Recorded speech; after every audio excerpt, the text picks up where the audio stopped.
ಈ ವರ್ಷನೂ ಬಂದಿದ್ದೀನಿ. ಹಾಸನಾಂಬೆ ದರ್ಶನ ಮಾಡಲಿಕ್ಕೆ ಈ ವರ್ಷನೂ ಬಂದಿದ್ದೀನಿ. ಈ ವರ್ಷ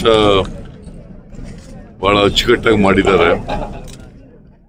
ನಮ್ಮ ಕೃಷ್ಣ ಬೈರೇಗೌಡ ಇಲ್ಲಿ ಬಂದಿರು. Krishna Byregowda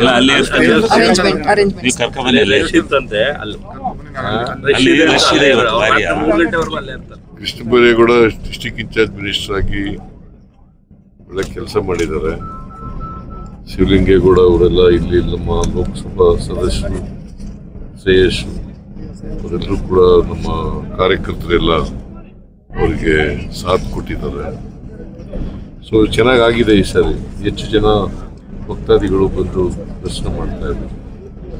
sir, ಹೈಕೋರ್ಟಿಗೆ JDS MLA ಅವರು ರಿಟ್ ಹಾಕಿದ್ದಾರೆ ಸರ್. ಹೈಕೋರ್ಟಿಗೆ ಅನುದಾನ ಕೊಡ್ತಾ ಇಲ್ಲ ಅಂತ ತಾರತಮ್ಯ ಮಾಡ್ತಾ ಇದೆ ಸರ್ಕಾರ ಅಂತ ವೆಂಕಟ ಶ್ರೀನಿವಾಸಪುರ ಶಾಸಕರು ಮಾಡ್ಲಿ ಪಾಪ, ಕೋರ್ಟ್ನಲ್ಲಿ ತೀರ್ಮಾನ ಆಗಲಿ.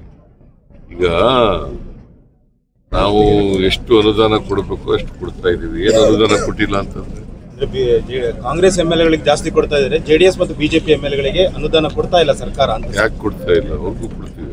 ಕಡಿಮೆ ಕೊಡ್ತಿದ್ದಾರೆ ಅವರಿಗೆ. ಕಾಂಗ್ರೆಸ್ ಅವರೇ ಜಾಸ್ತಿ, JDS ಅವರಿಗೆ BJP ಕಡಿಮೆ ಕೊಡ್ತಾ ಇದ್ರು. ಅವರಿಂದ ಕೊಟ್ಟಿದ್ರಂತ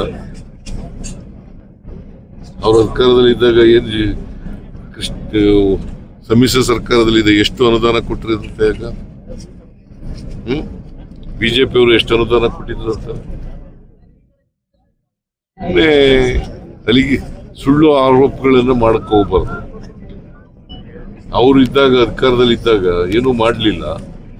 ಈಗ ಆರೋಪಗಳನ್ನು ಮಾಡೋದು, ಸುಳ್ಳುಗಳು ಹೇಳೋದು, ಜನಗಳ ದಾರಿ ತಪ್ಪಿಸೋದು, ಇದು ಮಾಡ್ತಾ ಇದ್ದಾರೆ BJP JDSನವರು. ಇವ್ರು ಏನ್ ಮಾಡಿದ್ದಾರೆ?